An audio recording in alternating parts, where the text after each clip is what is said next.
So for today's Thriller Thursday, I'm talking about a book that follows a woman whose husband is having an affair with the woman's clone. So stick around to see what it's all about.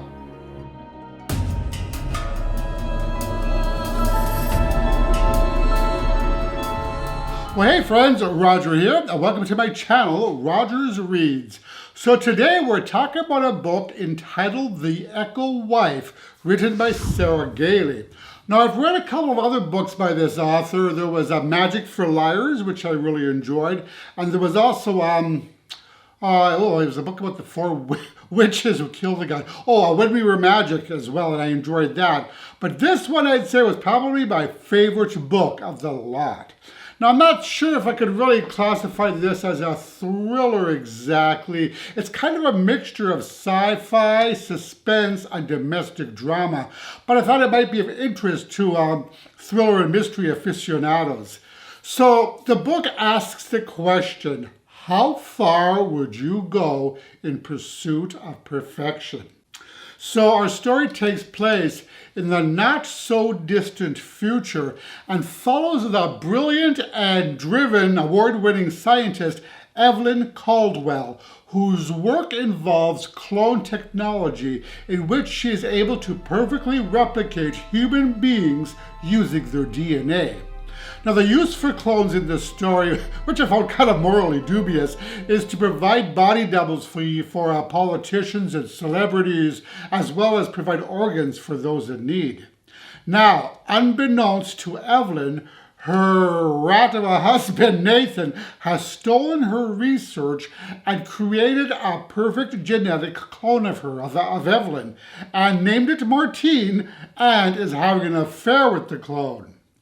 So you see, the husband, Nathan, made Martine with the qualities that he wanted in a woman. A new and improved version of Evelyn, if you will. More patient, loving, pliable, meek, even-tempered, more focused on him rather than her work, and especially more obedient. Yes, I did say obedient.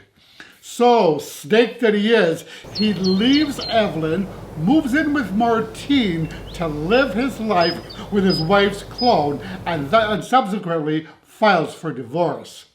So what we end up with here then is kind of a love triangle in which the other woman is more or less the same woman. I know, bonkers, right? So Evelyn's original research was not meant to be used for those who wanted to improve their spouse. So I guess in this way, the story has kind of a Stepford Wives vibe to it for those of you who are familiar with that story. And I think most people are actually. So things in the book get really crazy when the cheating bastard ends up dead in the middle of Martine's kitchen, and the two Mrs. Caldwells end up having to work together to fix the mess. You see, the problem for Evelyn is that if word ever got out into the scientific community that her research was used in such a manner, it would be the end of her career, the end of any present and future funding, and her legacy would pretty much be destroyed. So it's in her best interest to work together with her clone to remedy the situation. So what follows is a high-tension story where if the two women don't succeed, they will both lose everything.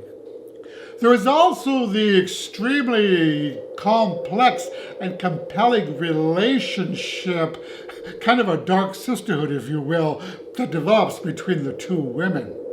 Now, as they started working more and more together, I enjoyed seeing Evelyn's opinions change from viewing clones as mere disposable specimens, that is to say, objects that are terminated once they've served their purpose, to seeing them as full-on human beings, which happened once Evelyn slowly got to know Martine on a personal level.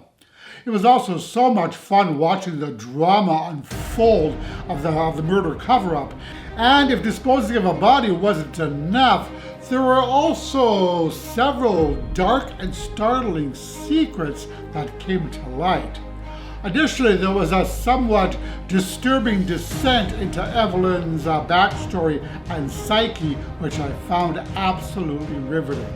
It was also fascinating to see firsthand the process involved of creating and conditioning a clone.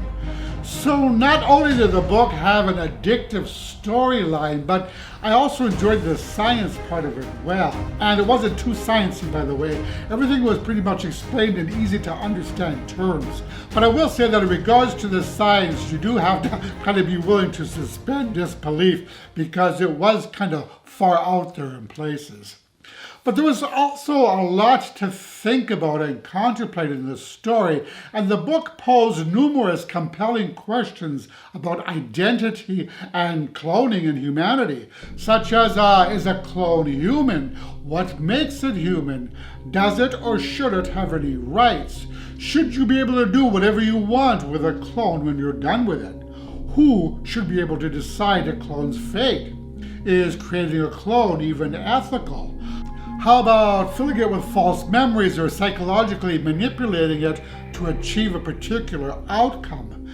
And who should have the right to ultimately dispose of a clone?